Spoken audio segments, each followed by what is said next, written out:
5월 31일 라이드 앤 딜라이트 말씀 묵상 시작하겠습니다.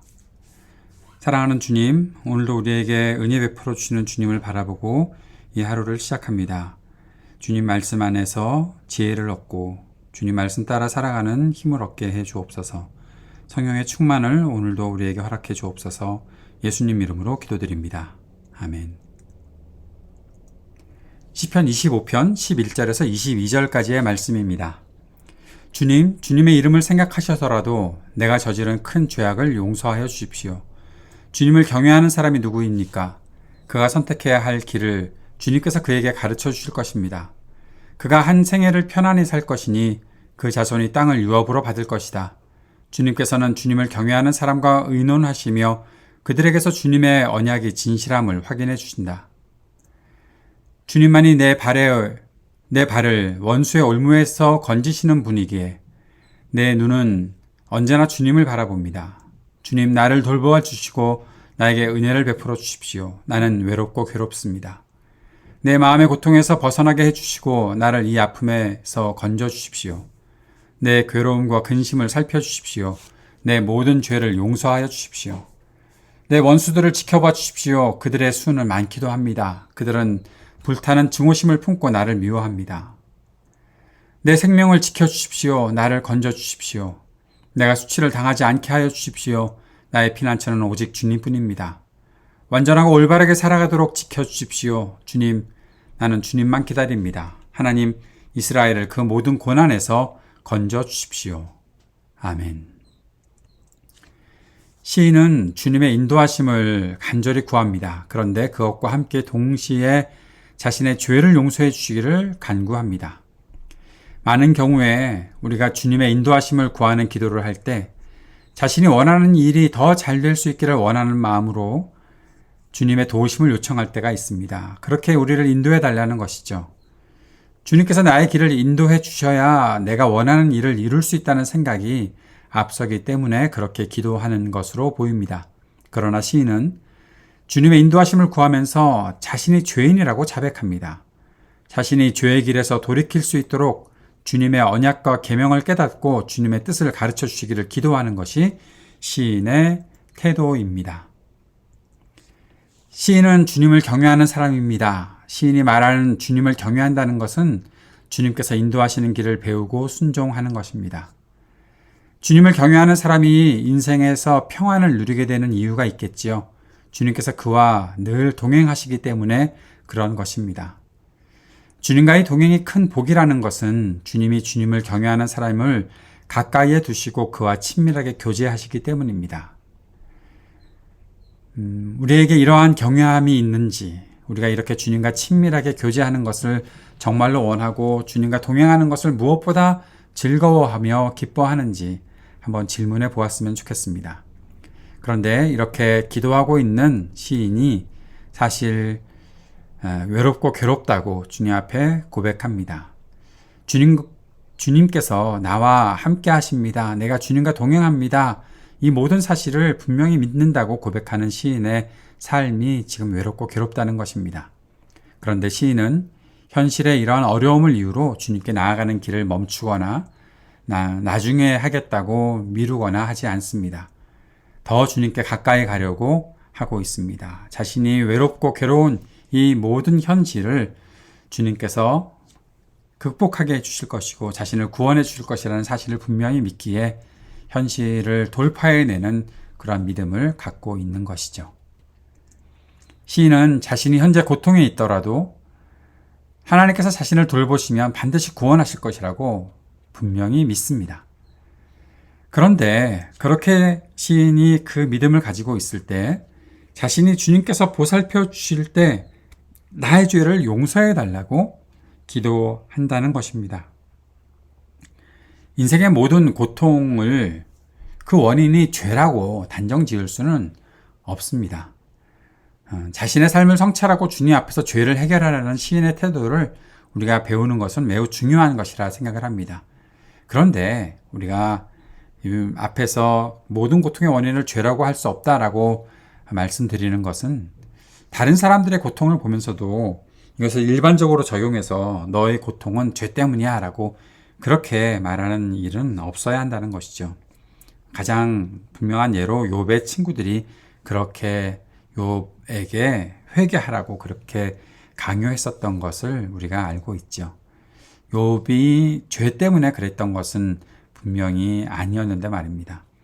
그럼에도 나 자신에게 적용할 때 내가 혹시라도 이렇게 고통 속에 있게 된 이유들이 혹시라도 죄 때문이 아니었을까 하고 나 자신을 성찰해 보는 태도는 무척 중요한 태도로 시인에게서 우리가 배워야 한다고 생각합니다. 시인은 수많은 원수들을 대하면서 지치고 힘든 현실을 지내고 있는 사람입니다. 그러나 그 속에서도 자신을 성찰하고 주님의 인도하심을 구합니다. 그리고 주님을 경외하며 살고 있습니다. 그러한 시인의 기도가 단지 개인의 기도에 국한되지 않고 백성 모두의 기도가 되는 것을 오늘 마지막 22절을 통해서 우리가 보게 됩니다. 사랑하는 여러분, 주님께서 인도하시기를 간구하는 것, 그리고 주님을 경외한다는 것, 이것을 우리가 두 가지로 오해하지 않았으면 좋겠습니다. 하나는 단순한 추상적 개념으로 생각하지 않아야 한다는 것입니다. 그리고 두 번째는 원하는 일을 성취하려는 도구 정도로 생각하는 일이 없어야 하겠다는 것입니다. 만약에 그렇게 한다면 우리의 믿음을 변질시키는 행위가 될 수 있을 것입니다. 우리가 간절히 바라기는 순전한 마음으로 주님을 기다리며 믿음으로 살아갈 수 있기를 날마다 기도해야 할 것입니다. 오늘 이 시가 그러한 도전과 교훈을 우리에게 준다는 사실을 잘 마음속에 품고 주님 앞에서 우리 자신을 성찰하고 또 주님께 간구하며 주님을 기다리며 우리의 모든 현실들을 돌파해내는 그러한 믿음의 사람들 될 수 있기를 바랍니다. 말씀을 기억하며 함께 기도드립시다. 우리에게 순전한 마음을 주시고 주님을 바라보게 하소서, 믿음의 길을 올바르게 걷게 하소서 주님께 기도드립시다. 그래서 우리가 하나님 나라 복음의 일에 날마다 쓰임받으며 살게 되기를 위해 기도합시다. 이 땅에 전쟁이 그치기를 위해 기도하고 아픈 사람들이 치유되기를 위해 기도합시다. 우리 삶의 터전에 희망이 있게 되기를 위해 기도드립시다. 청년들을 위해서 또 노인들과 소외된 이웃들을 위해서 함께 기도하고 우리 교회가 주님께 쓰임받는 교회 되게 하소서 기도하는 시간 갖도록 하겠습니다.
하늘에 계신 우리 아버지여, 이름이 거룩히 여김을 받으시오며 나라가 임하시오며 뜻이 하늘에서 이루어진 것 같이 땅에서도 이루어지이다.